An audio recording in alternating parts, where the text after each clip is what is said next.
Bonjour et bienvenue à la vidéo 14 du défi impactant en 30 jours que je relève. Nous sommes bientôt à la moitié du trajet, donc c'est pas mal. Le défi impactant en 30 jours, eh bien, la règle c'est de réaliser une vidéo par jour sur un cycle de 30 jours sur des sujets impactants.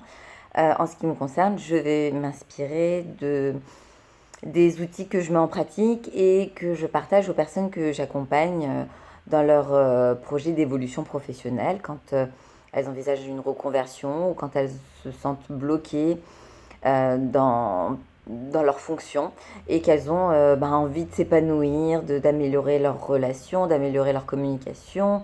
Bref, de se lever le matin inspiré et en fin de journée de se sentir à la bonne place.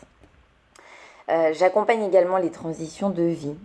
Une transition de vie telle que je l'accompagne, eh bien, c'est souvent des personnes qui sont confrontées à des difficultés, des épreuves. Euh, nous vivons continuellement des transitions personnelles et professionnelles. Parfois, ce sont des transitions qui sont intérieures. Et à d'autres moments, eh bien, ce sont des transitions qui sont impactées, qui sont influencées plutôt par bien notre environnement, des proches autour de nous ou notre espace professionnel.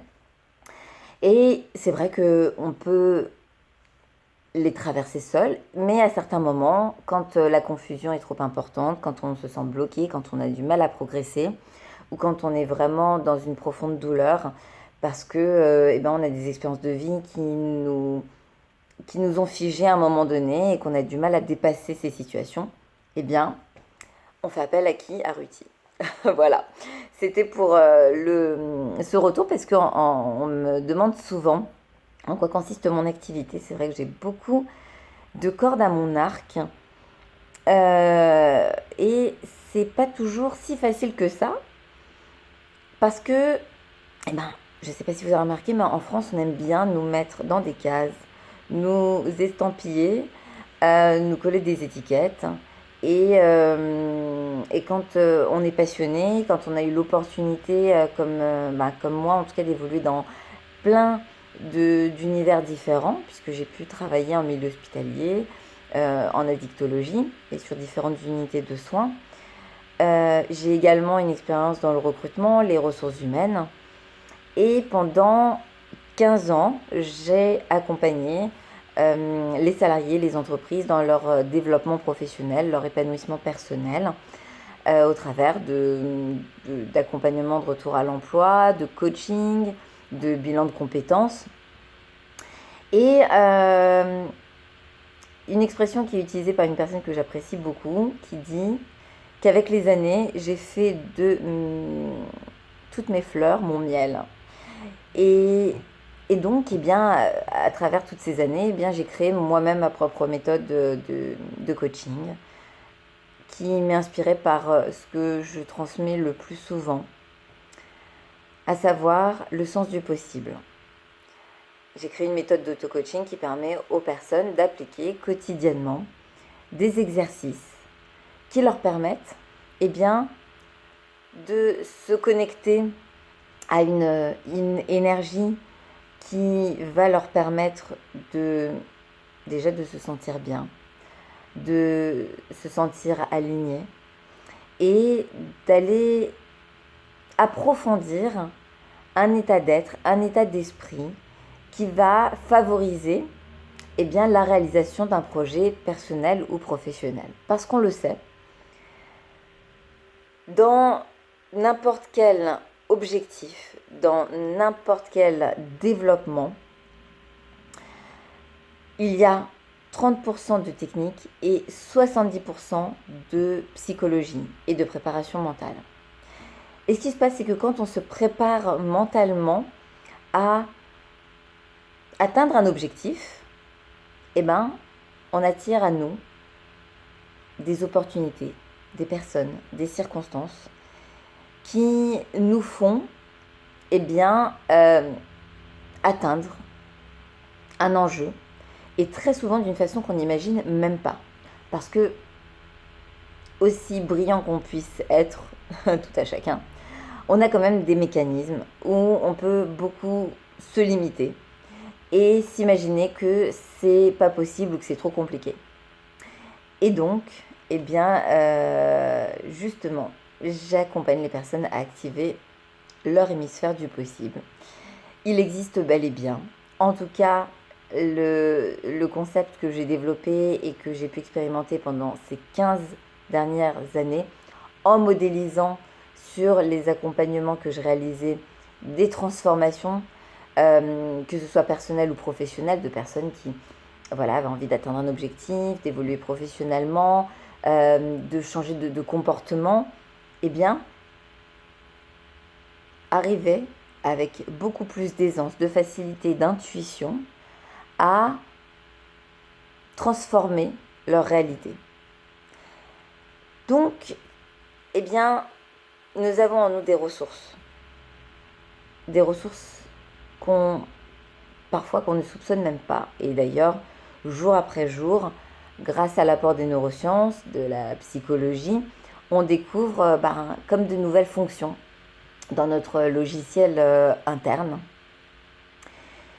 Et je trouve ça prodigieux, fabuleux. C'est une de mes passions, les neurosciences, le fonctionnement du cerveau, ce boîtier fabuleux qui commande tant de leviers, qui nous permet d'apprécier la réalité d'une façon qui est complètement différente. En tout cas,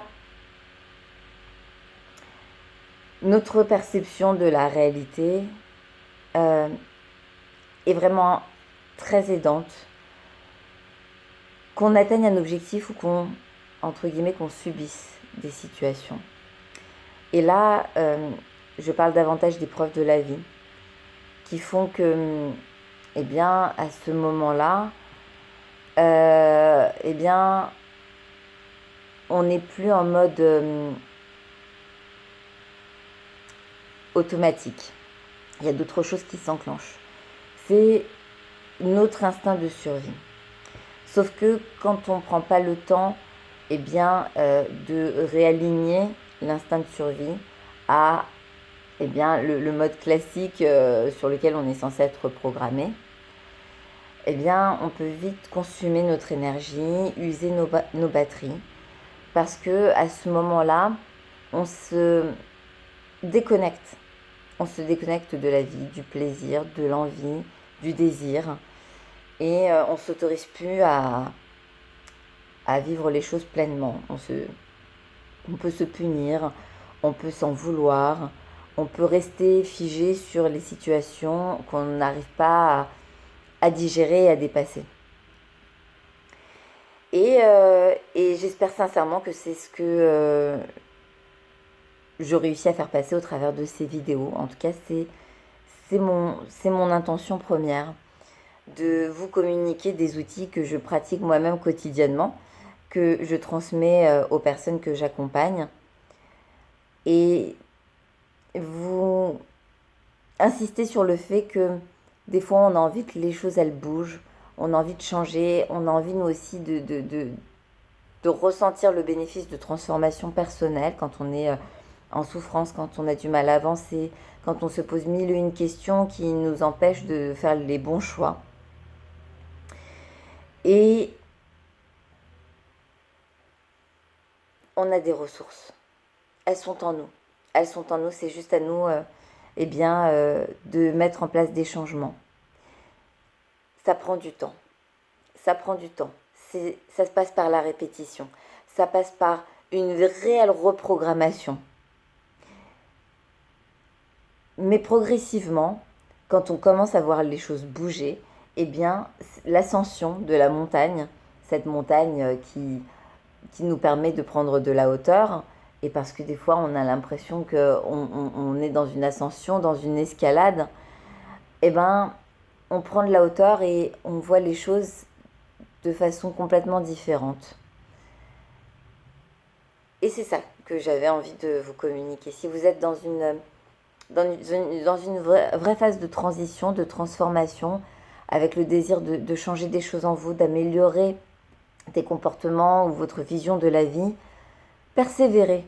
Même si vous avez le sentiment, la sensation que c'est compliqué, que c'est pas évident.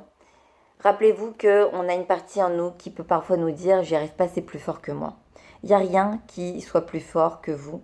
C'est cette partie intérieure, ce mental, qui peut parfois pendant longtemps avoir été mal programmé et qui nécessite de faire pivoter pour commencer à voir une nouvelle réalité se matérialiser dans notre vie, tant sur le plan de notre réflexion que de nos émotions et de nos sensations. Du coup, j'ai pas donné de thématique à la vidéo, c'était du freestyle et ça me va bien. J'espère que ça vous convient aussi. Si ça vous convient, mettez plein de pouces, partagez, commentez, likez, invitez des personnes à me rejoindre sur ce challenge. Et moi, je vous dis à demain.